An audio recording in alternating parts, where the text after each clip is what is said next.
Matt, I've heard 9-pointer, must win, every cliche under the sun about this game coming up against West Brom. What's your take on it?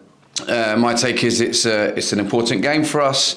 We have to be prepared and ready to put on a performance for our home supporters.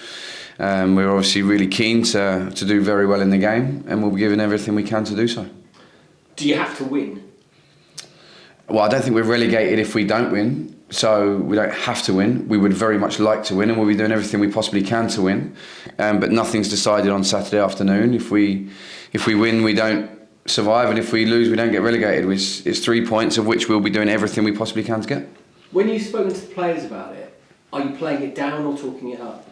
I'm not doing either. Just presenting it as the game that we've got to go and play. We've got to play properly. We've got to perform to the level we can. On Wednesday evening, there were some things that we did really well, and there's some things that we didn't do very well, and ultimately we've lost the game. If we want to win tomorrow afternoon, we have to play to our levels, and we have to put on a show for our supporters to get behind. We have to get our crowd in the game. We really want them in the game, and we have to attack and try and create some opportunities and get them excited to enjoy watching their team. That's what we have to focus on, and if we do that, then the result takes care of itself. West Brom, what do you make of what's happened there this week?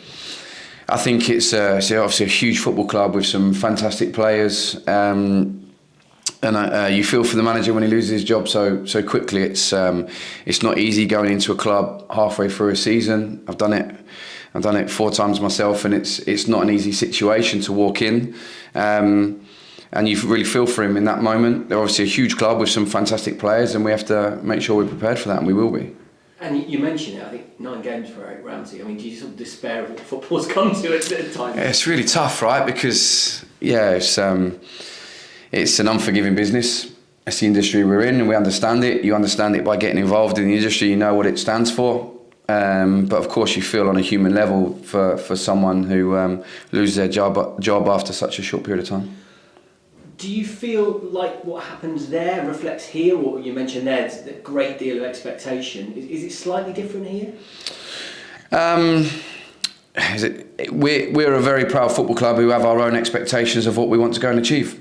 So I don't think it's right to compare the two. Every football club is its individual in its own right, and we have our own expectations of what we want to do, and we know them, and we're working hard to achieve them. And of course, the club generally, with the news about Fulham final planning permission for a new stadium, it's a long way down the line, and I appreciate for a Championship head coach, 2028 might seem like a long way away, but generally for the club, that has to be, when you're talking about ambition, talking about expectation, all the things that come with it. That's a feel-good factor that maybe, even on Saturday, could help you. It's huge. I think it's a massive moment for us as a football club. It's such an exciting day and marker for the new stadium, and it's incredibly exciting for everyone involved. It's going to be massive for us as a club, for us to be able to move forward and really go and fulfil the potential that Oxford United has.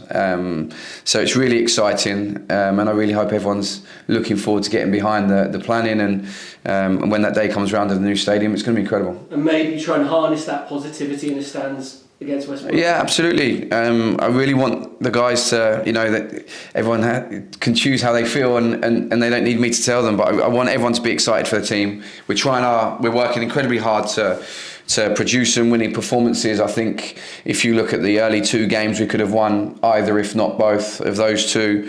The last one was disappointing against Norwich. We absolutely understand that, and we want to correct that going into tomorrow.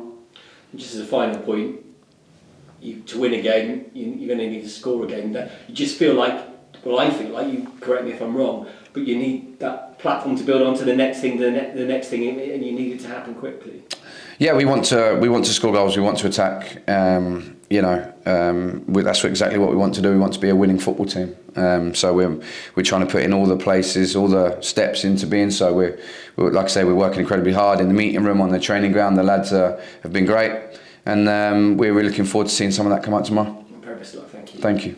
How much does the change in manager for West Brom come into preparations? Obviously, it'll be James Morrison, who I think has been caretaker a couple of times before. Yeah, things obviously are different because when a manager's been in charge for a while, you can see how their team represents them.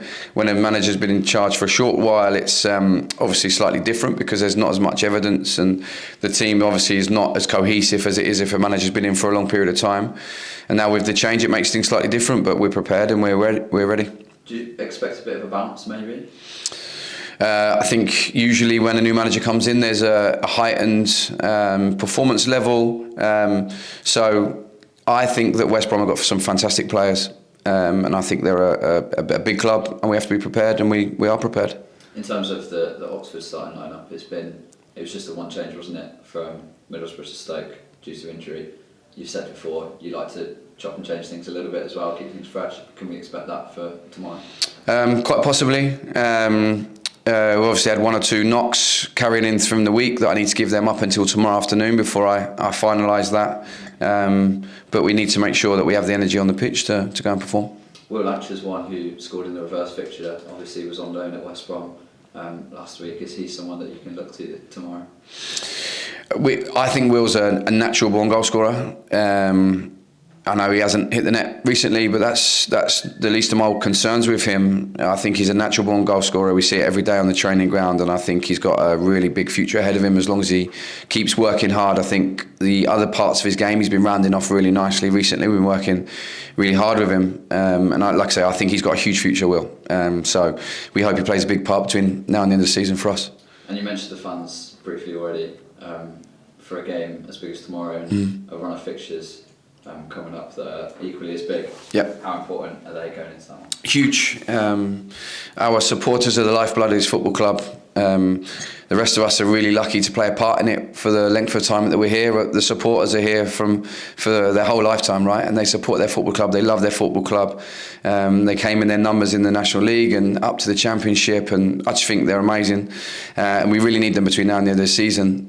We need their voices, we need their support, and we need to be together as one. And I've felt that so far, and I'm really hopeful that can continue. Great. Thanks, Matt. Thank you.